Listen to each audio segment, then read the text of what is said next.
Greetings, ladies and gentlemen, and this is being put together for you on a New Year's Eve. Interesting ideas. My name is Stan Houston, and what I decided to do is do something that a lot of us old guys do. You know, a lot of people look forward to the new year, and oh my goodness, they make resolutions about how different the year will be. Well, most of us don't do that anymore at this age and stage, and in fact, what we really do is sometimes we actually use the year to look back on the good times in the past. Kind of the old lang syne, you know, acquaintances, memories, we bring them forward and perhaps see if we can maybe learn something for the new year from the things we experienced, the joys, the agonies, the ecstasies, the tragedies, the victories, and certainly, most importantly, the relationships we've had through the years. So that's our interesting idea. And so I've asked two old guys, good friends. I've known them for many years. And between the three of us, we have over 200 years of life and experience. So Harold, welcome to the program. Thank you, Stan. It's just great to be together. It is good. Harold's one of those people, my wife says, she says, you know, you could have not met Harold for 3 years, but within 3 minutes, it's like you've never been separated. And that's true. And then one of the men who helped save my life, he's Dr. James Struve. And I remember one night at the Longfellow Cafe, he sat down and said, Stan, I'm a little concerned about that blood test reading. I think we got to check that out. And I'm very glad we did. Make a long story very short as a result of a number of things. My PSA came in at 0.01. And so as of May, I'm 5 years cancer free, and I should have been dead. But except for Dr. Jim, who started me on the road, and Dr. Jenny, who did the surgery, and Jesus, who saved me, I wouldn't be here tonight. So I'm grateful. Jim Struve. Hi, Dr. Jim. Welcome. Hi. It is a wonderful time of the year to look at a new year, and when I think of it, I think of a bit of yes. We really wouldn't. We're too old to think that it's. Why me when you get a prostate exam and Right. it's positive, it's why not me. That's right. So I mean we're really at that point. So and as I will say on January 1st, by God's grace, we made it another year. Yeah. Well, first of all, I'm going to tell a story, and then I'm going to ask you guys to tell a story. All right? Okay. Yep.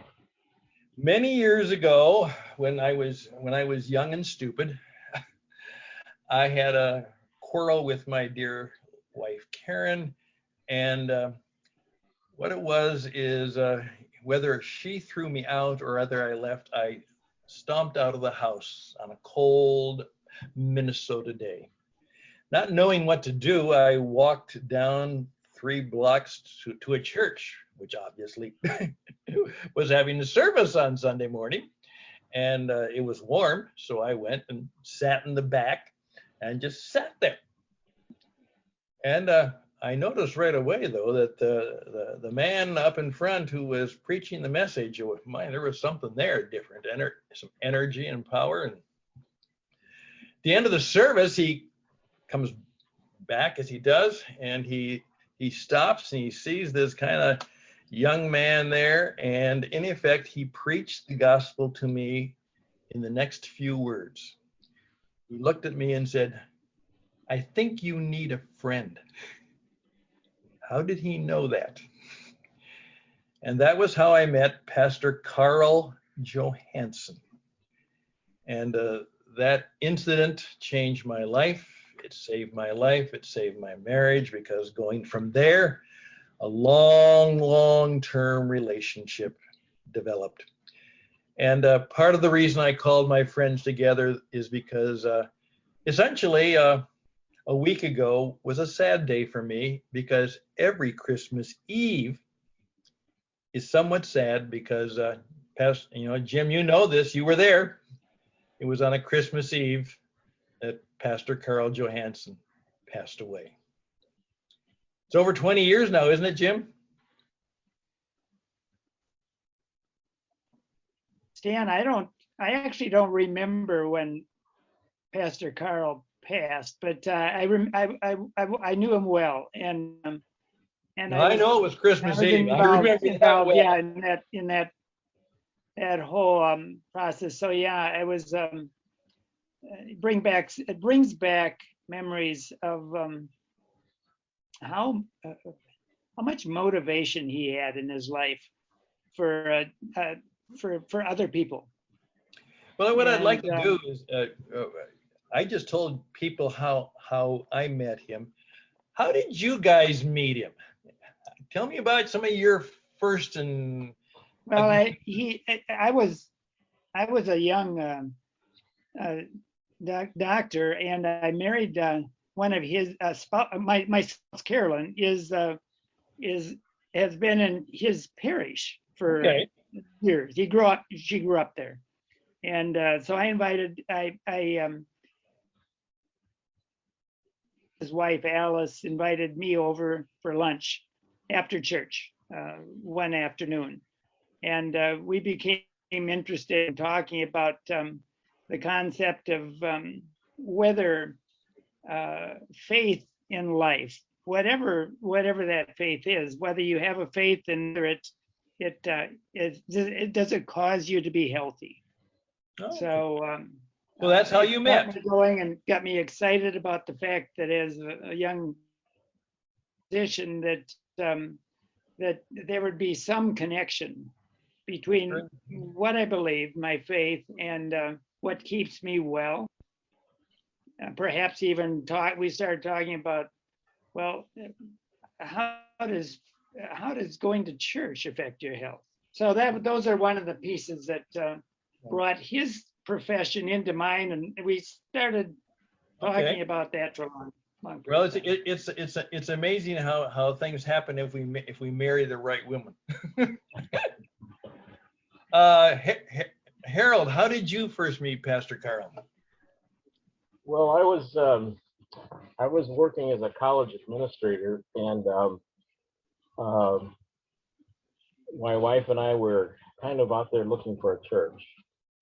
And one of the faculty members in the biology department, whom you know, Dr. Thorpe, at a coffee break on campus, we got visiting, and he found out that we were looking for a church.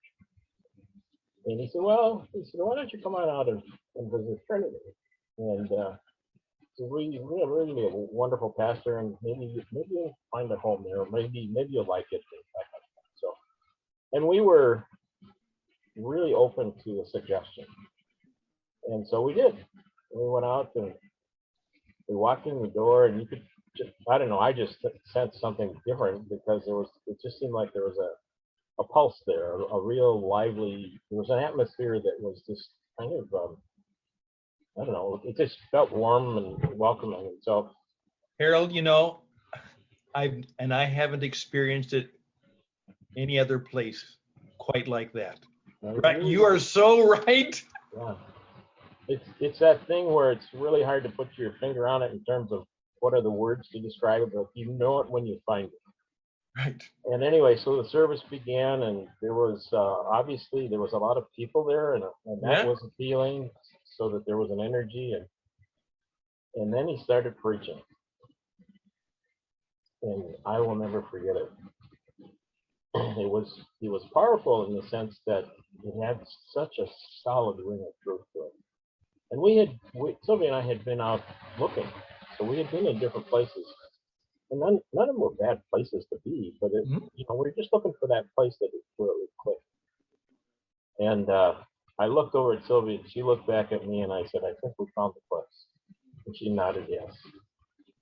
And so from that time forward, we were at Trinity, and that was sometime late fall of 1969, and January of 1970, we became members. So, and my experience was hearing a man who was completely convinced that what he was preaching was the truth. It came through immediately, and I said, I want to be around a person like that. Yeah. Part of the problem is, guys, is this Pastor Joe spoiled us for anybody else. you know, like, I will even say this, it's always hard for me to find a doctor because since, Jim isn't around where I live anymore, I'm always going to compare the doctor to Dr. Jim, and none of them quite match up to him. Some are close, but not the same.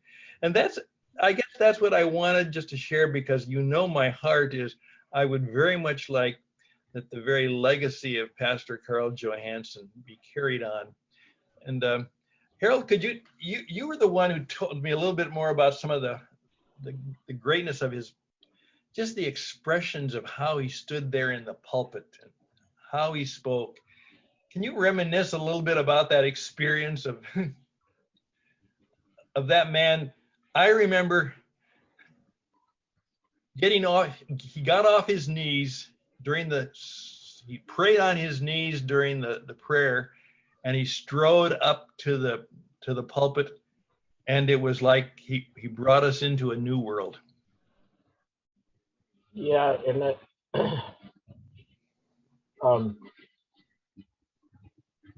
maybe this will give you just a little insight into his enthusiasm for what he was doing.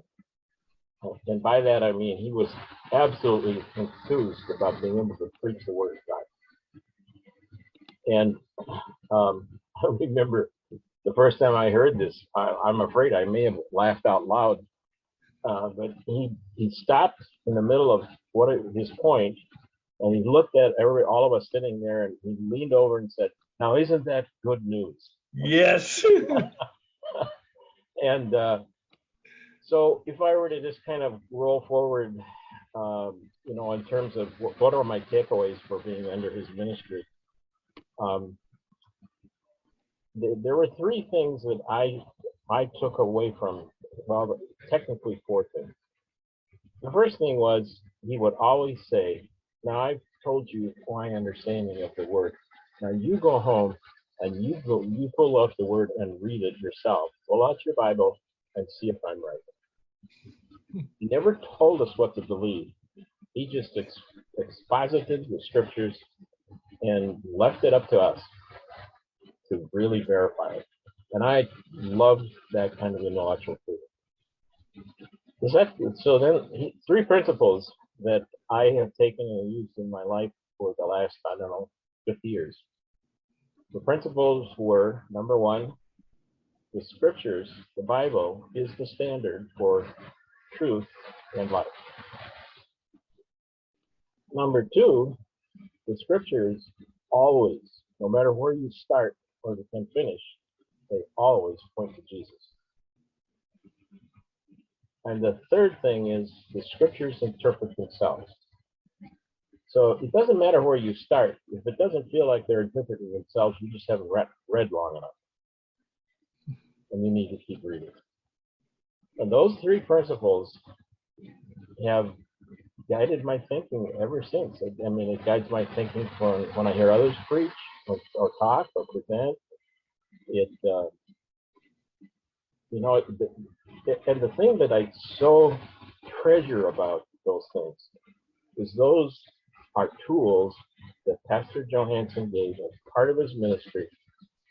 So he was, as the Bible tells us, equipped the saints. He was equipping the saints. And he gave us the tools to use. He didn't tell us, this is what you have to believe. He preached the word and he let God do the rest of it. So to me, he modeled what I think is really good preaching. Yeah. And good leading in terms of how do you lead a flock of people? You equip the saints. And he did. And those principles were the things that I took away and have used the rest of my life. Jim, he not only was your pastor, but he was the one who very much encouraged you in your life mission of this seemingly difficult task of getting the medical world and the world of God's Spirit to come together and respect each other. And he encouraged you to try an experiment. And I always say experiments never fail. Even if the project failed, experiments never fail. To try and see if we could integrate both the healing of the spirit through the church and the healing of the body through the wise application of modern medicine. We have to be brief, but because you could go a long time and we'll do that. How did he encourage you as a young doctor to take the risk of giving a life to encouraging both the spirit and the science of medicine to somehow come together in people's lives? I was thinking back to what Harold said about his presence in the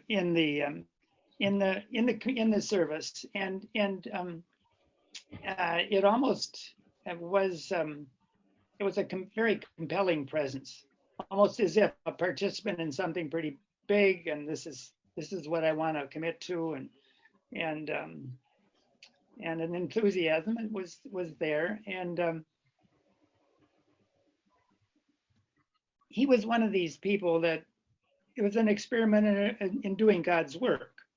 He didn't see the pastorate as the essential piece of it all. He was part of it, but he wanted us to be participant in that same enthusiasm, the motivation for something more, and to take some risks and be an experimenter. Whether and you're going to learn something in an experiment whether you succeed, really.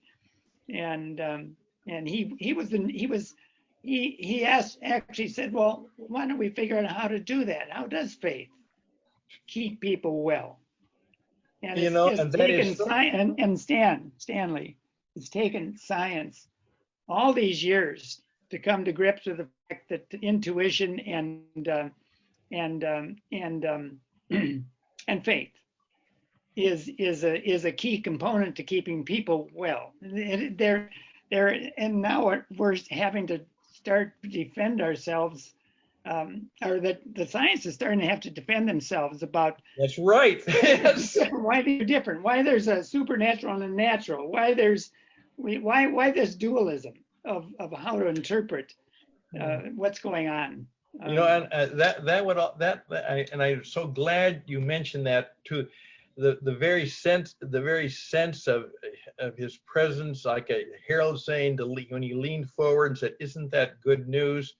The same way he greeted me at that terrible moment at the pew, and even as all of us grew as younger men, and that was a long time ago, but he wasn't doctrinaire in what God's will was. Now, when I kind of felt the mission about, well, maybe I'd like to get involved in missionary radio, well, he didn't lay a, so, oh yeah, that's great, you should be a missionary. He didn't even try to do that. What he said was, he said, Stan, that would seem to be kind of some of your gifts together. Why didn't you give it a try? He didn't, he didn't go into highfalutin talk about your calling and things. No. Give it a try. See what happens. I'm with you. And he was. But he let us discover it, and he said it might not work out. But that's okay. Let's see if God's going to give you an opportunity to put together your love of teaching and your love of radio, and to do so. Let's just see if it works. Isn't that a unique way to lead? Let's just see if it works. Yeah, no, and it might not. I sense it that way too. Okay. Let me just add to that, just another comment. I saw him do that with other people as well. where maybe, to an outsider from, well, that's not even the right word. Um, just looking on, somebody might say, well, that's kind of a dumb idea, but he didn't do that. Right. He would say, you know what? Let's just this man is or this woman has gotten an idea, and we don't know if it's going to be successful or not. Let's just encourage them, because if it's not a good idea, it's going to fall on its own. Well, we'll encourage him all the way through it. And I thought, what a gracious, honest, and supportive response to somebody who has an idea. Let's see where it goes. Just exactly like you were saying. And I saw him do that. It's, you can learn a lot from that. I did. I mean, Good. Yeah. it sticks with me to this day. Um, as I How shared in the program. how does that fit into the new year, Stanley? Well, okay, yeah, that I think that's where we're all going at this stage. I'm because right now I'm saying, okay, at this age and stage, all of us are what I call we're in our encore. you know, we've put on a half century of show, Yeah. and we've done fairly well at it. Though we've had, like anything else. I remember Carol Burnett. That'll date us, won't it? It does. Who had that show, and she one time said, "Well, you can't have a good show every time." What do you mean? And she was so wonderful. She She really was was. so wonderful. And so, what is God calling us to do? At this stage in our lives, and for all of us, I think my wife has a little thing. It said, "I wish heaven had visiting hours." And the question I'm now saying to people is, if you had visiting hours in heaven, who would you visit? What would you ask them? What would you like to know? And I said, what I would like to do is, I found this man to be such an unusual person in my life. Yet, certainly he had an ego, but it was a strong one, was not a big one. And in effect, he just so exemplified a Christian gentleman pastor. And I remember with other younger people, even us, some of our they were 10 or 15 years younger than us, we were going. And I remember a guy named Larry Bell, a woman named Faith, was Faith Zeller, Faith Eldall at that time, saying, we would listen to him preach the gospel, and we'd say, how did he see that? He'd have this insight from scripture, and we'd say, wow. But he had a little place for all of us, didn't he? In his preaching. I mean, I felt I was, I could be a participant in. Yes, and there's a part of me that says, so much of that is lacking. There's a part of me that would like to maybe, get the top 10 Carl Johansson sermons, or at least the top 100, and bring them back. Like, for instance, my own daughter, she asked me about it. She said, tell me about this Carl Johansson guy. I said, well, why are you interested? And she said, because he changed my life. I said, what do you mean? She said, he changed you, and guess what happened to me? That's pretty cool. He said, obviously, I live because of what this man was to my mother and my father. Obviously, it had an impact on my life, and I think it was good. So that's a little bit of where I wanted this New Year's. But Jim, that is the question for this New Year's. It's obviously a tough New Year's. Let's make a resolution. We're going to try and put together some of the fabled teaching of Pastor Carl Johansson that we love so much, and maybe enjoy it again and hear it again. But let's just kind of conclude this program by saying, based on what we've talked about and where we are, what do you think this all does mean for the new year? Jim, I'll start with you, and then I'll go to me, and then Harold, you wind it up, okay? What does this mean to you, Jim, for the new year? It is always filled with sense of that I am a participant in something that's bigger than me. And the question is, how will that be expressed? And Yeah. I think that I think of my role in terms of family and work and and um, surviving in a sense of what am I assume my responsibilities, the maintenance parts, the parts of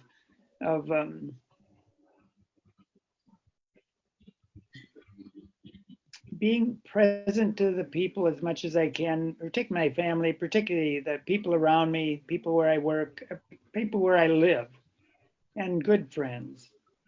And I think that I also have have an aspiration for something more that I don't even know about. That's part of my life that will present itself in both accepting the things I can't handle and engaging the things, both this silence and action piece of my life, that be able to correctly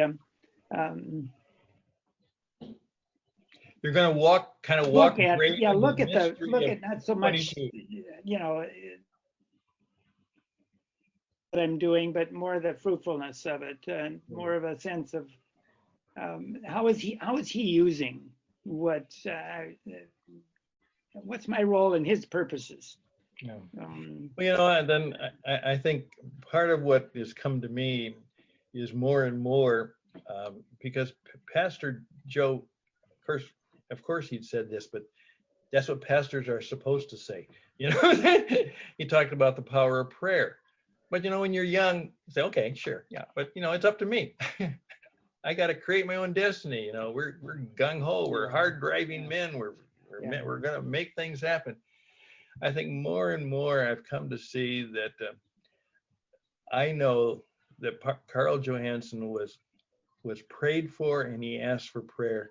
I still remember the moment one time when I was, I was leading we're sitting together because I was going to be the liturgist. That's how he mentored us young rogues.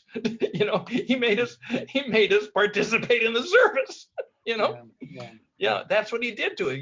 He had a group of young men, and he dressed us up in the costume and put us in there and told us these things. And I remember one time that he got and he looked up and he grabbed my hand and put it on his shoulders and said, "Pray for me." What? Me pray for you? And this is right in the service. And so I gurgled out something, and he smiled, said thank you, strode up to the platform and preached powerfully. And so I think there's some of that power of prayer that I'd like to maybe capture that I think he had. That's something I'm trying to look forward to. Harold, what about you? Your life has been agony and ecstasy and up and down and back and forth, just like all of ours. What are you looking forward to? Well, I'm moved by your words, Jim, and I think you've really set the table here. And so I guess the word that comes to me is how can I, as a senior citizen, be relevant for the gospel? How can I be relevant for my family? And Jim used the word presence. That's just such a powerful word for me. And I experienced that sometime we can talk about it, but I experienced what the power of presence really is in some critical moments in my life, and it's I don't know how to say this except that I want to be able to provide that gift to others because I know how much it's that power of presence. And by that I mean people who were so open and so unselfish in sharing themselves with me and sharing who Christ was in their lives that it made a difference. It made the kind of difference that still ministers to me after many years. And so presence to me is it's a call to ministry and it's a call to me personally. I want to be able to do that this coming year. Well, thank you, guys. That's because we're just three old guys on the radio having a conversation. And hey, for those of you who are kind of listening in, thank you for doing that. Thank you for putting up with us. But we hope that our own thoughts of mind, heart, and spirit have hopefully been helpful to you on this coming new year. It's going to be a difficult year. It's going to be a challenging year. But I please want to remember we are to be more than conquerors, that the very Spirit of God will pervade the medicine we take and the things that we do and the relationships that we have. And we'd be grateful if you would help us perhaps do what we want to do is to make sure that Pastor Carl Johansson, his words of wisdom, his wit too. I remember he had lots of corny jokes and his deep humility, yet his deep personal power in the Word of God, that we can share more of that, and that we will all, he said it at Christmas Eve, but actually it's a New Year's Eve. God bless us all, everyone. And so I want to thank you, gentlemen, for being a part of that. And I want to thank you who are listening. And we hope to hear from you that you may join these three old guys in some of the same adventures of life that we're seeking in 22. Best and blessings to you. All the best for the new year. Bye for now.